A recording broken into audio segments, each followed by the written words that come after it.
Social मीडियावरती आपण दररोज हजारो व्हिडिओ पाहतो. त्यातील काही व्हिडिओ हे इतके व्हायरल होतात की घराघरात त्याचा व्हिडिओ व्हायरल झाल्याचा आपण पाहतो. मग त्या व्हिडिओला मिलियनमध्ये व्ह्यूज जातात, तर हजारो नाही तर लाखो जण त्या व्हिडिओला लाईक करतात, कमेंट करतात आणि शेअर सुद्धा करतात. सध्या अशाच एका शेतकऱ्याचा व्हिडिओ मोठ्या प्रमाणात व्हायरल होतोय. या व्हायरल होत असलेल्या व्हिडिओमध्ये तुम्ही पाहू शकता की एका विहिरीचं काम चालू आहे.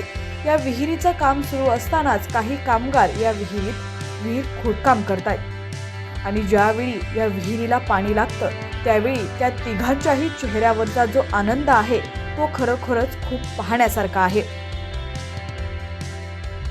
शेतकरी खूप काबाड कष्ट करून, मेहनत करून आपल्या सर्वांचं पालन पोषण करत असतो आणि ज्यावेळी त्या शेतकऱ्यावरचा जो चेहऱ्यावरचा आनंद असतो ना, तो खरोखरच खूप पाहण्यासारखा असतो.